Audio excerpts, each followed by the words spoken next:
எல்லாருக்கும் வணக்கம். Welcome to ருசியோ ருசி. இன்றைக்கி நம்ம ருசியோ ருசி சேனலில் பார்க்க போகிறது, நாளைய தினம் நமக்கு போகி திருநாள் வருது இல்லைங்களா?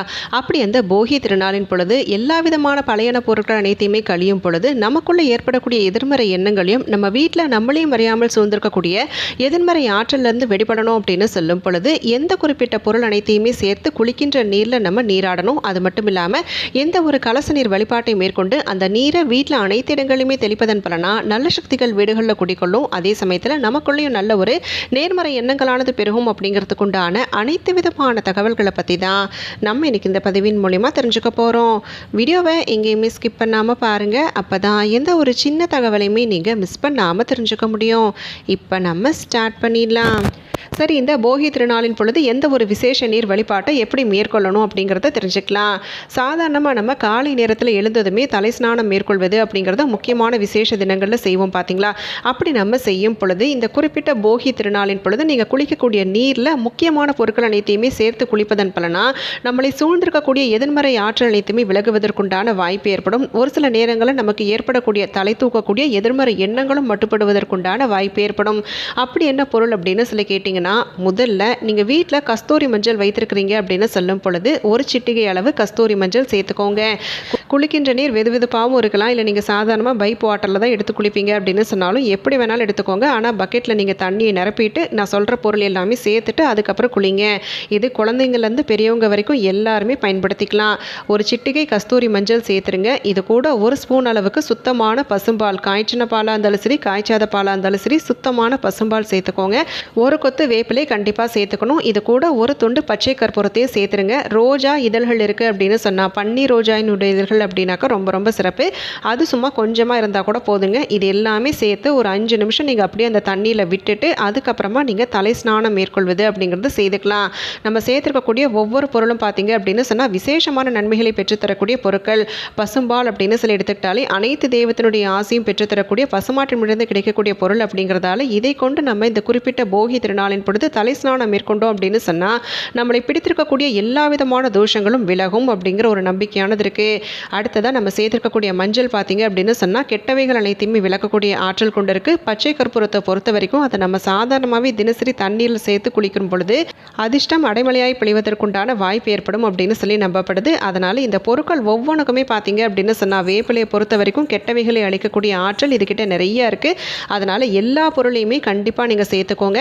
ஒவ்வொருத்தருக்குமே தனித்தனியாக நீங்கள் தயார்படுத்திட்டு அதுக்கப்புறமா தான் குளிக்க சொல்லணும். ஒரே பக்கெட்டில் நீங்கள் எல்லாமே சேர்த்துட்டு அதில் சும்மா 2 மகெல்லாம் எடுத்து குளிப்பது அப்படிங்கிறத செய்யாமல் அன்றைய நாள் நீங்கள் குளிப்பதற்கு எவ்வளவு நீர் தேவையோ அதில் நிரப்பிட்டு அதில் சொன்ன பொருட்கள் எல்லாத்தையுமே சேர்த்து நீங்கள் குளிப்பது அப்படிங்கிறத செய்துக்கலாம். சரி, நமக்குள்ளே ஏற்படக்கூடிய எதிர்மறை எண்ணங்களையும் நம்மளை சூழ்ந்திருக்கக்கூடிய எதிர்மறை ஆற்றல் நிலையத்துமே மட்டுப்படுவதற்கு இந்த விசேஷ நீர் குளியல் நமக்கு உதவி செய்யும் இல்லைங்களா? அதே மாதிரி தான் நமக்கு வீட்டில் சூழ்ந்திருக்கக்கூடிய எல்லா விதமான கெட்ட சக்தியினுடைய தாக்கத்தை வேறு இருக்கணும் அப்படின்னு சொல்லும் பொழுதும் அதுக்கும் ஒரு நீர் கொண்டு தெளிப்பது அப்படிங்கிறத செய்யணும். அந்த நீர் தயாரிப்பதற்கு என்ன தேவை அப்படின்னு பார்த்தீங்கன்னா, ஒரு கலசம் எடுத்துக்கோங்க. பூஜைக்குண்டான கலசம், இல்லை சாதாரணமாக நீங்கள் கலசம் இருக்குது அப்படின்னாக்கா நீங்கள் எடுத்துக்கிட்டு அதில் சுத்தமான நீர் நிரப்பினதுக்கு அப்புறமா ஒரு மூடி அளவுக்கு கோமியம் சேர்ப்பது அப்படிங்கிறத செய்யணும். கோமியத்தோடு நீங்கள் கொஞ்சமாக மஞ்சள் பொடி, இந்த மஞ்சள் பொடிங்கிறது பூஜையில் பயன்படுத்தக்கூடியது தான் சேர்க்கணும். பெண்கள் சமையலறையில் பயன்படுத்தக்கூடிய மஞ்சள் பொடியை கண்டிப்பாக சேர்க்கக்கூடாது. ஒரு சிட்டிகை அளவு சேர்த்துக்கோங்க. சேர்த்துட்டு இது கூட வேப்பிலை கொஞ்சமாக சேர்த்துட்டு இந்த நீரை நம்ம வீட்டு பூஜை அறையில் காலை நேரத்தில் வச்சுட்டு மாலை நேரம் வரைக்கும் அப்படியே இருக்கட்டுங்க. இருந்ததுக்கு அப்புறமா மாலை நேரம் அப்படின்னு சொல்லி பார்க்கும் பொழுது அந்த மாலை நேர வழிபாடு எல்லாமே செய்வீங்க இல்லைங்களா? அப்போ அந்த நேரத்தில் வழிபாட்டுக்கு முன்பாக இந்த சொம்பு நீரில் கொண்டு போய் எல்லா இடத்துலையுமே வீட்டில் வாசலில் தொடங்கி வீட்டு வரவேற்பறை, சமையலறை, படுக்கை அறை எல்லா இடத்துலையுமே நீங்கள் கொஞ்சம் கொஞ்சமாக தெளித்து விட்டுருங்க. தெளித்து விட்டதுக்கப்புறமா மீதம் நீர் இருக்குது அப்படின்னாக்கா கால் படாத இடத்துல ஊற்றுறதுனால செய்துக்கலாம். இல்லை செடிகள் இருக்குது அப்படின்னாக்கா நீங்கள் செடிகளுக்கு கூட விட்டுக்கலாம், தவறு கிடையாது. இப்படி நம்ம செஞ்சுட்டாலே போதும். கண்டிப்பாக நம்ம வீட்டில் சூழ்ந்திருக்கக்கூடிய எதிர்மறை ஆற்றல் அனைத்துமே அளிக்கப்படும். அது மட்டும் இல்லாமல் வீட்டு வாசலில் பார்த்தீங்க அப்படின்னு சொன்னாக்க நம்ம போகி திருநாள் அப்படின்னு சொல்லி எடுத்துக்கிட்டாலே ஒரு கொத்து வேப்பிலை, பூலாம்பூ, ஆவாரம் பூ இதெல்லாம் சேர்த்து நம்ம கட்டுறோம் பார்த்தீங்களா? அதனால நம்ம வீட்டுக்கே பார்த்தீங்க அப்படின்னாக்க இந்த பொருட்கள் ஒரு பாதுகாப்பு கவசம் மாதிரி இருந்து என்றென்றைக்குமே வழி நடத்தும். அதனால இந்த போகி திருநாள் அப்படிங்கிறது நம்ம பழைய பொருட்களை மட்டுமே எரிப்பதற்குண்டான நாள் அப்படின்னு சொல்லி நினைக்காம நமக்குள்ள அப்பப்போ தலையெடுக்கக்கூடிய எதிர்மறை எண்ணங்களை அடிப்பதற்கும் நம்ம வீட்டில் சூழ்ந்திருக்கக்கூடிய எதிர்மறை ஆற்றல் அனைத்துமே அளிப்பதற்குண்டான நாளாக நினைத்து இப்போ நான் சொன்ன முறையில் நீங்கள் வழிபாடு எல்லாமே செய்யக்கூடிய பட்சத்தில் கண்டிப்பாக இந்த போகி திருநாள் நம்மளுடைய கெட்டவைகள் அனைத்துமே விலக்கி இனி வரக்கூடிய தை மாதம் நமக்கு நல்லவைகளை மட்டுமே வரவேற்பதற்குண்டான மாதமாக அமையும்.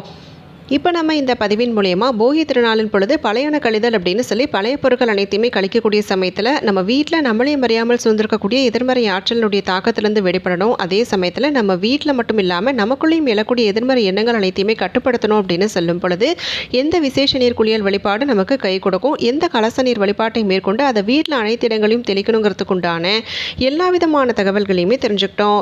இப்படி இந்த பதிவின் மூலிமா நீங்கள் தெரிஞ்சுக்கிட்ட விஷயங்கள் அனைத்தையுமே முறையாக கடைபிடித்து அனைத்து விதமான நற்பலன்களையும் பெற்று நல்ல ஒரு சிறப்பான வாழ்க்கையை வாழணும் அப்படின்னு சொல்லி நானும் உங்களுக்காக மனதார வேண்டிக்கிறேன். இந்த பதிவை நான் இதோடு இங்கே நிறைவு செய்கிறேங்க. நாளைக்கு மறுபடியும் ஒரு பயனுள்ள பதிவோடு உங்களை நான் சந்திக்கிறேன்.